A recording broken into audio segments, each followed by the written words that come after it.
یک کسی که حرفه‌ای باشه، متخصص باشه در اجتماع انسانی چقدر قدر و عزت داره، چقدر مکان عالی و بالایی داره. کسایی که صاحب علم است چقدر یک موقف بالا داره در اجتماع ما شما، حتی در اجتماع انسانی، در هر علمی که عالم باشه. فکر کو که یک عالم دینی ما حتی در جامعه کفری او هم عزت داره، به خاطر اینکه میگه ای علم داره، در یک عرصه علم یاد گرفتن، دانش داره. این موضوع حرفه یک موضوع بسیار عادی نیست، این ضرورت اجتماع انسانی است. خداوند اینا را اجر بیتن که آمدن در بستری در کمپ 1000 بستری ما اینمی شما مریضا را بعد از تداوی گرفتن، در حرفت شامل کردن و چیزایی را برای شما مهیا ساختن که یعنی امروز ما میبینیم به مشاهده که شما فارغ میشین ان شاء الله.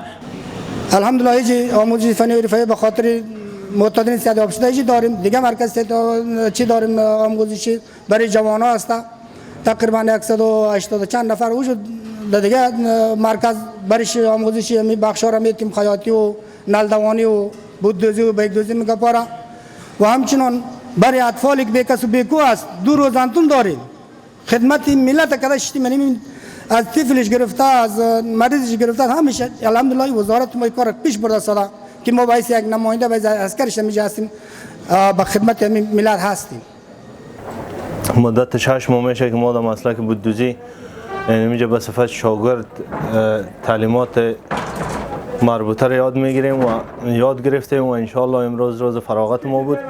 دیگه در بخش بوددوزی ما تقریبا 5 بخش داریم که حفاظت و مسئولیت است و دیزاین بوت است و رویه سازی است، قالب کاری، پالش کاری و بسته بندی اجناس تکمیل شده است که ما به کوشش اساتید محترم اینمی حرفه را به صورت حرفوی آموزش دیدیم و انشالله بتانیم بعد از این که از اینجا فارغ میشیم مصدر خدمت به خود و به وطن و به وطندارای خود. ما فعلا این روز فراغت ما بود از امور اجتماعی از امارات اسلامی. ما بسیار تشکری ویژه داریم. بازم چیزی که بچه معتاد است جمع کرده بیا اینجا حرفه فرایمان است، فرض مثال بوددوزی، واسکت دوزی یا بایک دوزی یا برقی همه کار است. ما هم یک تن از معتادان بودیم، فعلا صحتیافت شدیم. تشکر میکنیم از رئیسا و لازم به یادآوری است که ریاست محترم کار امور اجتماعی در سال 1404 5 حرفه را در کمپ معتادین 1000 بستر مزار شریف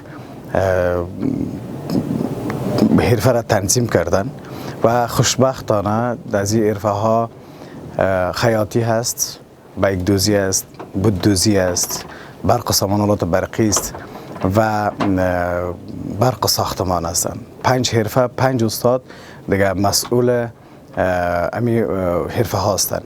در ضمنش دیگه هر استاد به 2 تایم اینجا تدریس میکنن، دیگه تایم پیش از ظهر و بعد از ظهر. شفاخانه کمپ آغوش بلخ، شفاخانه تقریبا مدت 6 ماه میشه که تأسیس شده داخل کمپ 1000 بستر به خاطر کمک به مریضایی که در داخل کمپ هست یا ایجاد شده. البته ما روزانه تا حدود 50 نفر، 60 نفر تا 70 نفر مریضا رو اوپیدی میکنیم. مختلف 15 ولایتونه معتادین رسی دلته تداوی کیږي. بیا موږ یو کمیټه د مرخصۍ لرو چې یو پوره عمر کې وو په هفته کې یو وارې کمیټه د مرخصۍ رسي بیا هغه مرخص کیږي. موږ د حمل د میاشتې نه چې فلحال د تداوی پورې موږ 2250 کسه جمعوري د 15 ولایتونه لرو. 2480 کسه د حمل نه د تداوی پورې مرخصي لرو.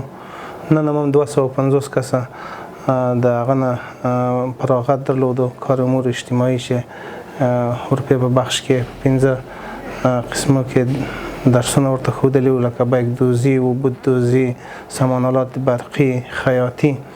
نو هغه تاسو نن ولیدل چې 250 کس دغه زده کړو نه فارغ شول. نو دا د کار امور اجتماعي لومړۍ دوره وه، ابتدایي شروع وه انشاءالله په آینده کې بیا خبره وکړله چې بیا به د 500 کسو دپاره زمینه مساعدېږي. نور خو کم کې تاسو خپل د حالت د کم د نږدې نه وڅارو بیا هم کولی شي چې ووینئ د دوی حمامونه، د دوی د خوب اتاقونه، د دوی د یخۍ او د ګرمۍ دپاره بخارۍ، نو ټول شی الحمدلله هلته ورته لکه په خپل کور کې چې کوم شی ورته برابر و دلته الحمدلله امارت اسلامي دغسې یو شی ورته برابر کړي دي. نو په دې کې مې د ټولو ځوانانو ته دغه پیغام دی چې دا داسې یو عمل دی چې انسان نابودوي، د نابودۍ سره مخ کیږي.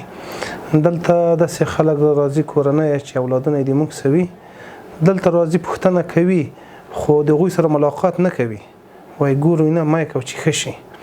نو ټول ځوانانو ته مې دا پیغام دی چې دې ناوړه عمل نه لاس واخلي، دې ته په هیڅ وجه ورنږدې نه شي.